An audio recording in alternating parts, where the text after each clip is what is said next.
Okay, ninth standard. Our topic is derivation of second equation of motion by graphical method. कल हमने graphical method से कौन सी equation का derivation सीखा? First equation of motion. First equation of motion क्या है? v is equal to u plus at. आज हम सीखने जा रहे हैं सेकंड इक्वेशन ऑफ मोशन का डेरिवेशन, वो भी कौन से मेथड से? ग्राफिकल मेथड से. तो इसके लिए भी हम क्या बनाएंगे? ग्राफ बनाएंगे. हमने ग्राफ बनाया. कौन सा ग्राफ बनाया? Velocity time graph. टाइम को कौन से एक्सिस पे लिखा है? एक्स एक्सिस पर. और वेलोसिटी को कौन से एक्सिस पे लिखा है? वाई एक्सिस पर. क्लियर हो गया? ये ग्राफ कल का ही ग्राफ अपन यूज कर रहे हैं. देखो यहाँ पे क्या लिखा है मैंने, from the graph of first equation of motion. कल हमने फर्स्ट इक्वेशन ऑफ मोशन का ग्राफ बनाया था.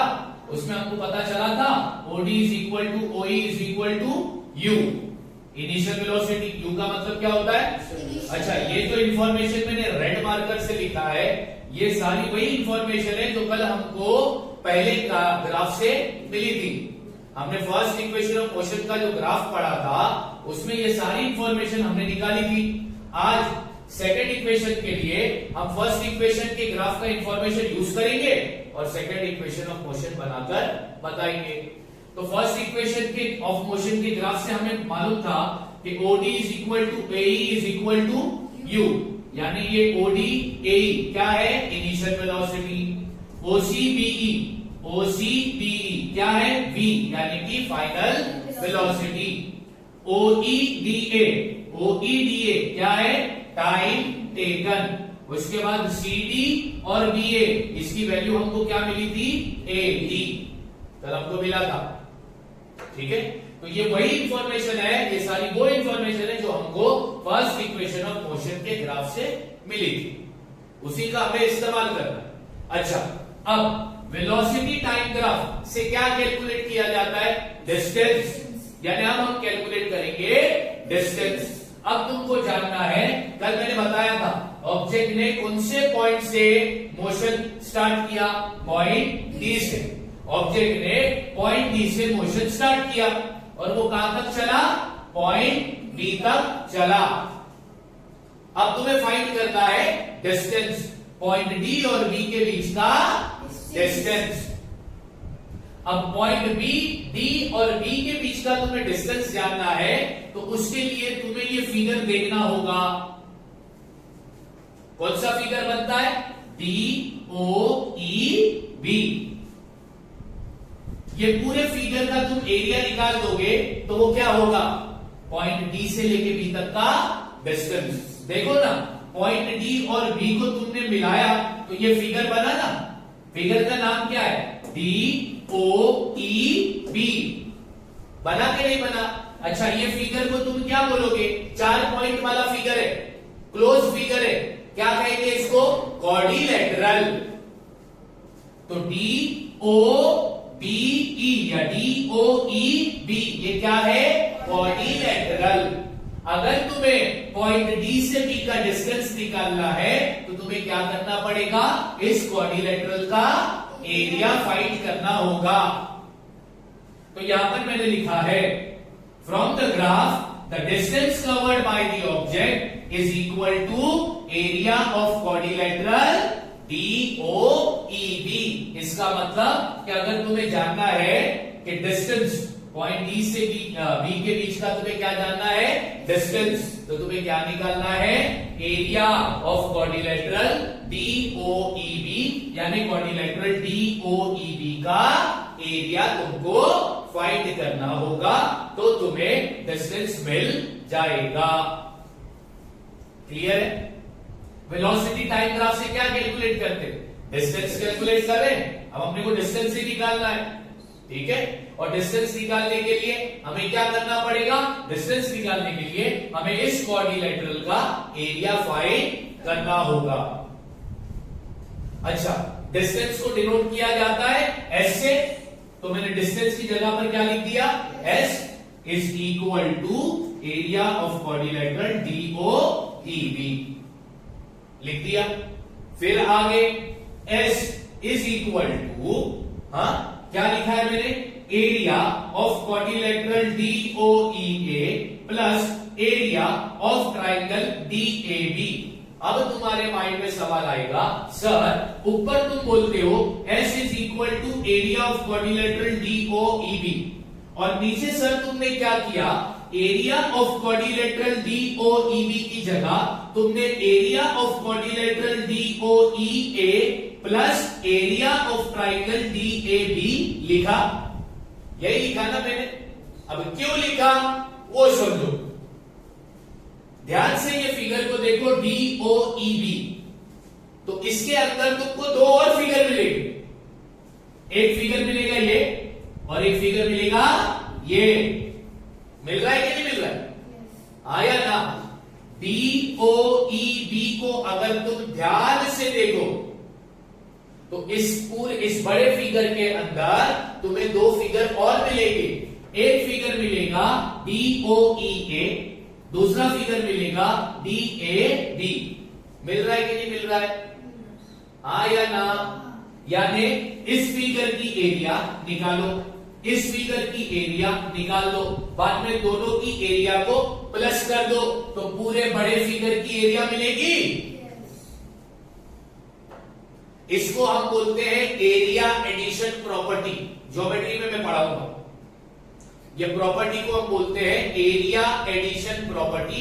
इसका मतलब क्या होता है, दो छोटी एरिया को मिलाकर बड़ी एरिया बन गई, दो छोटी एरिया को मिलाकर बड़ी एरिया बन गई तो उसको हम बोलते हैं एरिया एडिशन प्रॉपर्टी। तो यहां पर एरिया एडिशन प्रॉपर्टी का इस्तेमाल किया है। DOEB की जगह पर क्या लिखा मैंने, area of quadrilateral DOEA plus area of triangle DAB। अब पता चला क्यों लिखा, हाँ या ना? ठीक है। अब आगे जरा ध्यान से देखो, DOEA को देखो तो ये साइड और ये साइड सेम है, ये साइड और ये साइड सेम है, तो अपोजिट साइड इक्वल है, तो ये फिगर क्या बन गया, रेक्टेंगल। तो यहां पे लिखा but quadrilateral DOEA is a rectangle, लिख दिया। यानी DOEA क्या है, रेक्टेंगल है। अब तुम्हें रेक्टेंगल की एरिया चाहिए और दूसरा तुम्हें ट्राइंगल की एरिया चाहिए। एरिया ऑफ रेक्टेंगल का फॉर्मूला क्या है, length into breadth. Area of triangle का फॉर्मूला क्या है, half into base into height. ठीक है ना? ओके। अब यहां पर मैंने लिखा इधर S लिख दिया इज इक्वल टू, अब हमें ये रेक्टेंगल का क्या निकालना था, एरिया। एरिया ऑफ रेक्टेंगल का फॉर्मूला क्या है, लेंथ मल्टीप्लाई बाय ब्रेड्थ। तो DOEA में लेंथ क्या है, OE लिखा, ब्रेड्थ क्या लिया मैंने, AE लिख दिया। तुम चाहो तो लेंथ DA ले सकते हो और ब्रेड्थ OD ले सकते हो, चलेगा। तो लेंथ मल्टीप्लाई बाय ब्रेड्थ लिख दिया। फिर साइन क्या थी, प्लस की, लिखा है ना मैंने प्लस की साइन। उसके बाद एरिया ऑफ ट्राइंगल का फॉर्मूला क्या है, half into base into height. तो ट्राइंगल DAB में बेस क्या है और हाइट क्या है, हाइट हमेशा वर्टिकल लाइन होगी, वो भी परपेंडिकुलर। कैसी होगी, हाइट हमेशा कौन सी लाइन होगी, परपेंडिकुलर। और जिस पर वो परपेंडिकुलर लाइन है वो होगा बेस, वो होगा। तो अब ट्राइंगल DAB में AD परपेंडिकुलर लाइन है, वो किस पर है परपेंडिकुलर लाइन, AB पर। तो बेस क्या हो गया, AB, हाइट क्या हो गया, AD। तो मैंने लिखा हाफ इंटू बेस लिया AB इंटू हाइट लिया AD। अब कुछ नहीं किया, अब चुपचाप मैंने वैल्यू डाल दी। S is equal to OE। OE क्या है, टाइम, T। तो OE की जगह पर मैंने लिख दिया T multiply by AE। AE क्या है, इनिशियल वेलोसिटी, तो लिख दिया U।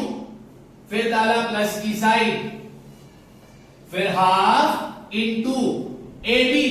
AB क्या है, 80। AB की जगह पर 80 लिख दिया मल्टीप्लाई बाय AD। AD क्या है, टाइम, तो उसकी जगह पर T लिख दिया। वैल्यू डाल दिया। अब therefore s is equal to u into t हो गया, ut plus half into a t into t क्या हो गया t स्क्वायर। ये बन गया तुम्हारा Newton second equation of motion. तो ग्राफिकल मेथड से हमने न्यूटन का सेकंड इक्वेशन ऑफ मोशन निकालकर बता दिया, यस और नो। अच्छा, ग्राफिकल मेथड से न्यूटन का सेकंड इक्वेशन ऑफ मोशन बनाया, किसका इस्तेमाल किया मैंने? फर्स्ट इक्वेशन ऑफ मोशन के ग्राफ के कुछ इंफॉर्मेशन का इस्तेमाल किया। वो इंफॉर्मेशन ये है, ये सारी इंफॉर्मेशन हमको मिला था फर्स्ट इक्वेशन ऑफ मोशन से, ठीक है।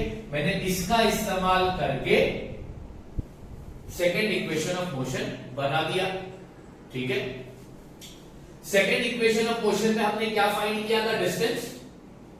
डिस्टेंस फाइंड करने के लिए तुमने क्या बोला? सर अगर तुम्हें पॉइंट डी से बी का डिस्टेंस फाइंड करना है तो तुम्हें इस क्वाड्रिलेटरल का क्या निकालना होगा? एरिया। और वो क्वाड्रिलेटरल क्या है? DOEB। फिर आगे तुमने देखा सर इस क्वाड्रिलेटरल में दो और फिगर आते हैं, एक रेक्टेंगल तो एक ट्राइंगल। तो सर तुम एक काम करो, ये रेक्टेंगल की एरिया निकाल दो, ये ट्राइंगल की एरिया निकालो, बाद में दोनों की एरिया को क्या कर दो? प्लस कर दो, तो तुम्हें सर डिस्टेंस मिल जाएगा। वही अपन ने कर दिया। बात समझ में आ गई? ठीक है, अब फटाफट लिखो। Okay, derivation of third equation of motion by graphical method. अब थर्ड इक्वेशन ऑफ मोशन को भी ग्राफिकल मेथड से हम डिराइव करेंगे। उसके लिए हमने ग्राफ लिया। कौन सा ग्राफ लिया? Velocity time graph. और वेलोसिटी टाइम ग्राफ हमको क्या बताता है? डिस्टेंस। ऑब्जेक्ट मोशन में आ रहा है, कौन से पॉइंट से? पॉइंट डी से उसने मोशन स्टार्ट किया और वो कहां तक गया? बी तक गया। अब तुमको पॉइंट डी और बी के बीच का क्या फाइंड करना है? डिस्टेंस फाइंड करना है। तो अगर तुम्हें पॉइंट डी से बी के बीच का डिस्टेंस फाइंड करना है तो तुम क्या लोगे? तुम क्या करोगे? तुम इस पूरे क्वाड्रिलेटरल का क्या फाइंड करोगे? एरिया। क्या फाइंड करोगे? एरिया। बात समझ में आ गई? तुम क्या फाइंड कर दो? DOEB का एरिया फाइंड कर दो तो तुम्हें क्या मिल जाएगा? डिस्टेंस। ओके, अब अगर तुम इस क्वाड्रिलेटरल को ध्यान से देखो तो साइड OD और BE ये पैरेलल साइड, ठीक है।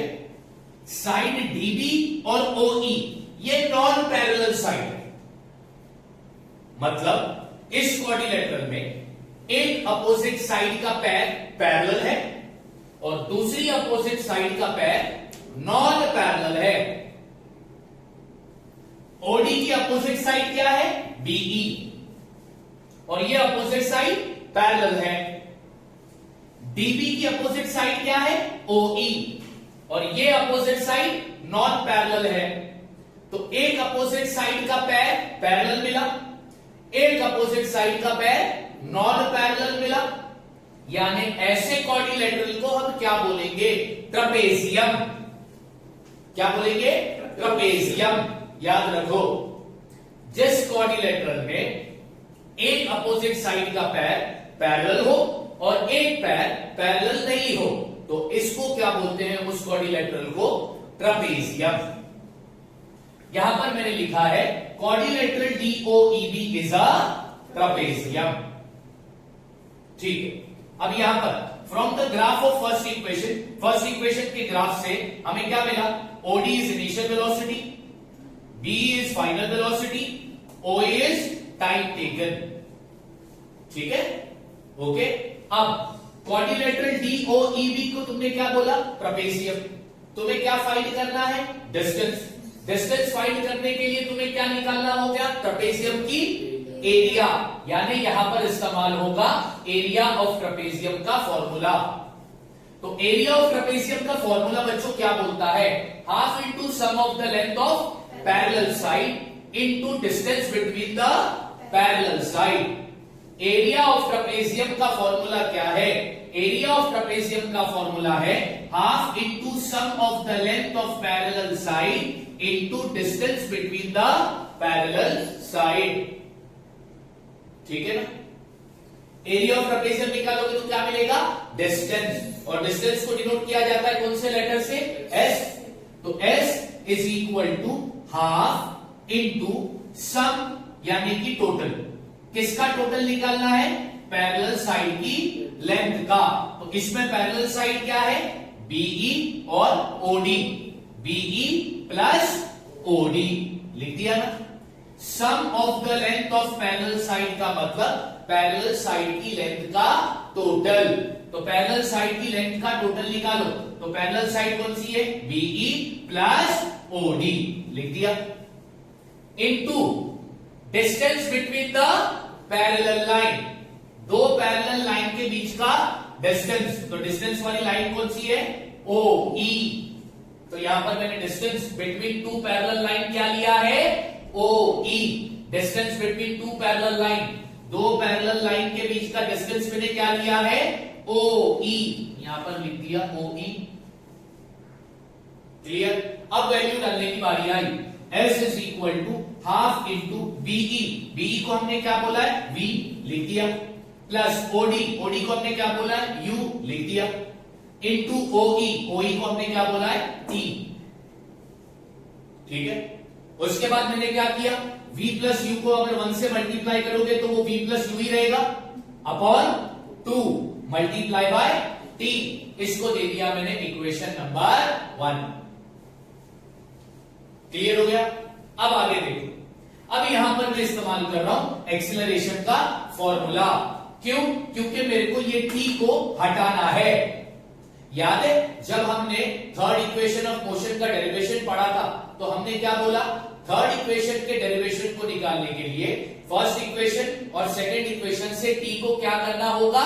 एलिमिनेट करना होगा। कल ही पढ़ाया था। तो हम ये टी को एलिमिनेट करना चाहते हैं, इसको हटाना चाह रहे हैं।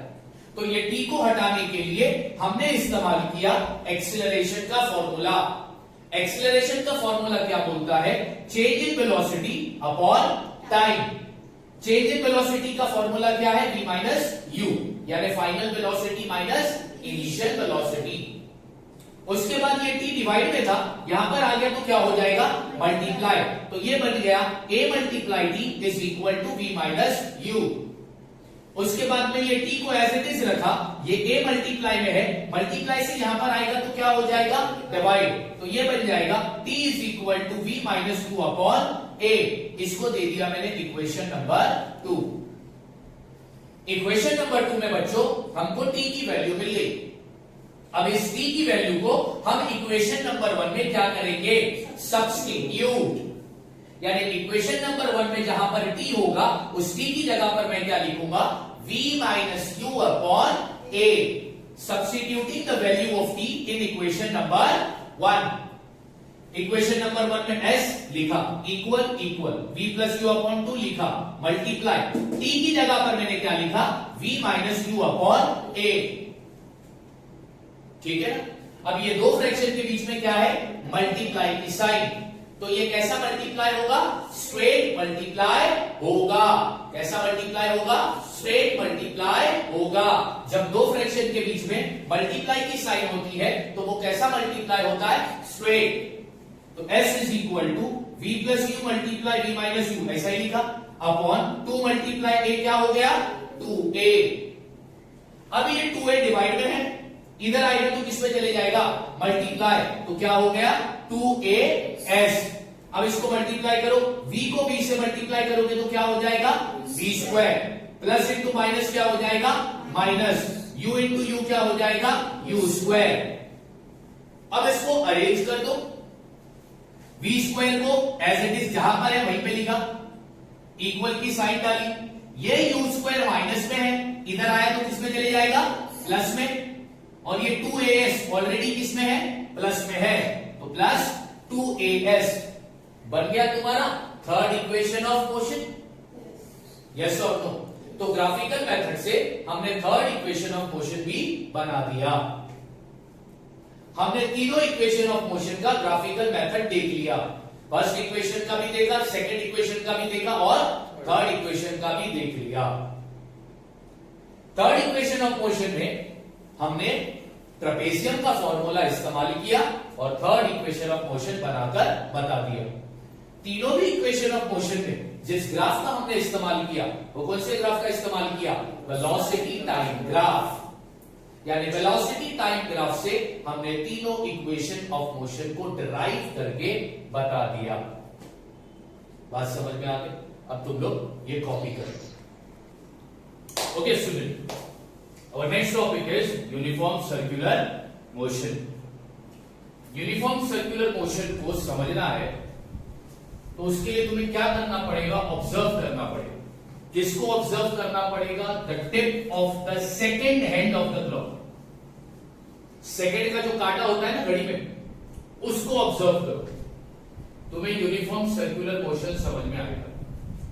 सेकेंड का कांटा, जो कांटा क्या बताता हूं? सेकेंड। जैसे कि ये वॉच में ये रहा सेकेंड का कांटा जो घूम रहा है, ठीक है? तो उस टिप को खाली ऑब्जर्व करो गौर से और बताओ तुमको क्या समझ में आ रहा है। सबसे पहला ये सेकेंड कांटे का जो घूमने का जो स्पीड है वो कांस्टेंट है। कैसा है? कांस्टेंट। लेकिन क्या उसका डायरेक्शन सेम है क्या? डायरेक्शन बदल रहा है ना उसका? यस और नो? और डायरेक्शन बदलने की वजह से उसकी वेलोसिटी भी क्या होगी? चेंज होगी। उसकी वेलोसिटी भी चेंज होगी। अच्छा, ये जो कांटा घूम रहा है ये कैसा घूम रहा है? सर्कल में घूम रहा है, सर्कुलर घूम रहा है। तो इस कांटे का जो मोशन है इसको हम क्या बोलेंगे? Circular motion. मैं फिर से बताता हूं कि जब तुमने सेकंड के कांटे को ऑब्जर्व किया तो सबसे पहली चीज तुमने क्या नोटिस करी? Speed of the tip is constant. वो टिप के घूमने की जो स्पीड है वो कैसी है? कांस्टेंट, यानी कि सेम है। दूसरा, but the direction of displacement is not, यानी वो कांटे का घूमने का जो डायरेक्शन है वो सेम नहीं है। डायरेक्शन सेम नहीं है। तो डायरेक्शन सेम नहीं होने की वजह से क्या चेंज होगी? Velocity is constantly changing.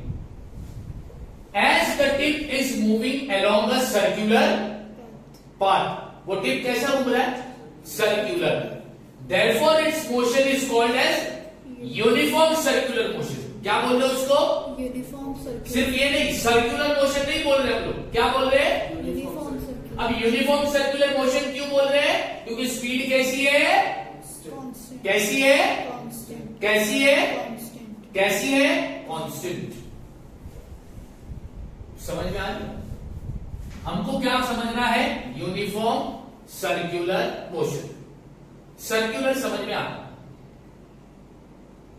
मतलब कोई चीज चल रही हो राउंड राउंड सर्कल में चल रही, ठीक, तो उसके मोशन को हम क्या बोलेंगे? Circular motion. लेकिन अगर उसकी स्पीड अगर कांस्टेंट है, उसकी स्पीड अगर कांस्टेंट है, उसको हम क्या बोलेंगे? Uniform circular motion. अभी इससे तुमने क्या कंक्लूजन निकाला वो देखो। When an object is moving with a constant speed along a circular path, जब एक ऑब्जेक्ट कांस्टेंट स्पीड पर मूव कर रहा है सर्कुलर पाथ पर, the change in velocity is due to the change in direction. उधर जो वेलोसिटी चेंज होगी ना वो किसकी वजह से चेंज होगी? डायरेक्शन के चेंज होने की वजह से चेंज होगी। मैंने जब वेलोसिटी पढ़ाया था, ठीक है, तो उसमें मैंने तुम्हें ये भी पढ़ाया था कि स्पीड और डायरेक्शन का इफेक्ट वेलोसिटी पर क्या होता है। ये टॉपिक मैंने पढ़ाया है, इसका वीडियो भी है, ठीक है। उसमें मैंने तुमको एक केस बताया था कि एक गाड़ी चल रही है रास्ते पर, अचानक अगर टर्न आ जाए तो उसे अपना डायरेक्शन बदलना पड़ेगा।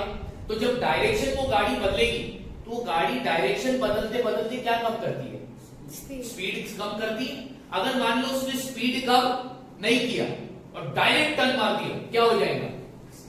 एक्सीडेंट होगा कि नहीं होगा? यस और नो? तो जब भी कोई ऑब्जेक्ट मोशन में हो और अगर वो डायरेक्शन बदल रहा है उसका, उसका डायरेक्शन अगर बदल रहा है मतलब क्या बदलेगा, वेलोसिटी बदलेगा। अच्छा, वेलोसिटी बदल रही है, यस और नो, वेलोसिटी इज चेंजिंग, तो ऐसे मोशन को अपन क्या बोलते हैं, accelerated motion. Accelerated, hence it is an accelerated motion. समझ में आ रही बात? यहां पर मैं ये बताना चाहता हूं कि एक ऑब्जेक्ट मूव कर रहा है कांस्टेंट स्पीड पर, एक ऑब्जेक्ट मूव कर रहा है कांस्टेंट स्पीड पर सर्कुलर पाथ पर। वो रास्ता कैसा है, सर्कुलर। वो रास्ता कैसा है, सर्कुलर। ठीक है, तो वो ऑब्जेक्ट की वेलोसिटी बदलने की वजह सिर्फ एक ही होगी, चेंज इन, वो ऑब्जेक्ट की वेलोसिटी बदलने की वजह क्या होगी, चेंज इन डायरेक्शन। इस वजह से ऐसे मोशन को हम क्या बोलते हैं, एक्सीलरेटेड मोशन। अभी मान लो मैं एग्जांपल दे रहा हूं सिर्फ समझाने के लिए।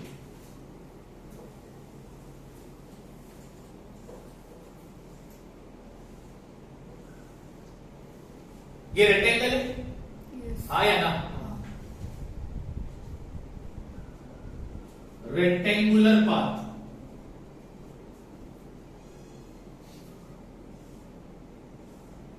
ये क्या है, triangle, triangular path.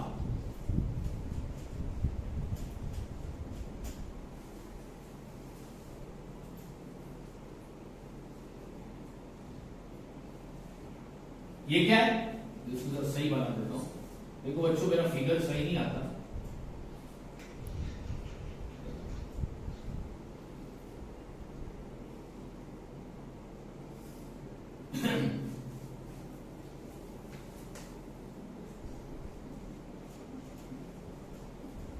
Pentangular path. अच्छा, इसको रेक्टेंगुलर पाथ क्यों बोलते हैं, इधर कितनी साइड है, 1 2 3 4, इधर कितनी साइड है, 3, और इधर कितनी साइड है। अगर ऑब्जेक्ट रेक्टेंगुलर पाथ पे चल रहा है तो वो कितनी बार डायरेक्शन बदलेगा, 4 बार डायरेक्शन बदलेगा। अगर ऑब्जेक्ट ट्रायंगुलर पाथ पर चल रहा है तो वो कितनी बार डायरेक्शन बदलेगा, 3 बार डायरेक्शन बदलेगा। अगर ऑब्जेक्ट पेंटेगुलर पाथ पर चल रहा है तो वो कितनी बार डायरेक्शन बदलेगा, 5 बार डायरेक्शन बदलेगा। लेकिन अगर ऑब्जेक्ट सर्कुलर पाथ पर चल रहा है तो हर पॉइंट पर उसका क्या बदलेगा, डायरेक्शन। हर पॉइंट पे उसका डायरेक्शन चेंज होगा। यहां पे कितनी बार डायरेक्शन चेंज हो रहा है, 4, डायरेक्शन चेंजेस। ठीक है, इधर कितनी बार डायरेक्शन चेंज हो रहा है, 4 बार। इधर कितनी बार, 3 बार। इधर कितनी बार, 5 बार। और इधर अनलिमिटेड यानी कि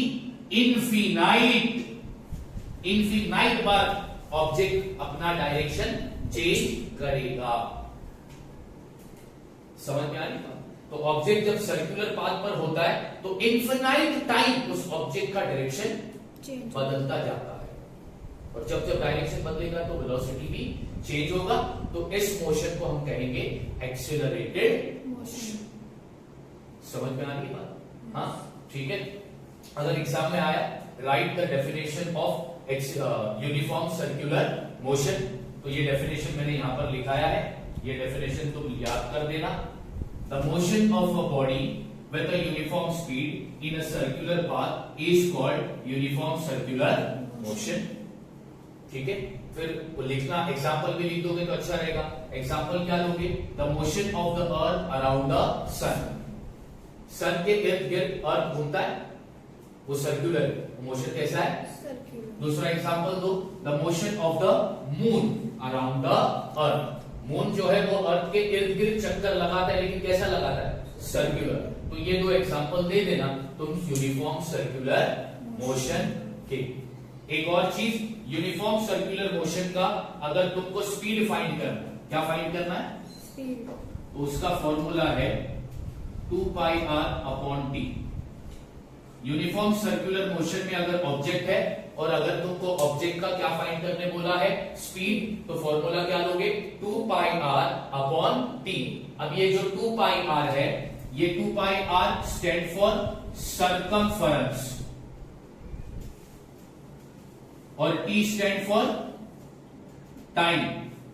तो यूनिफॉर्म सर्कुलर मोशन में स्पीड का फॉर्मूला क्या बनेगा, सर्कमफरेंस अपॉन टाइम।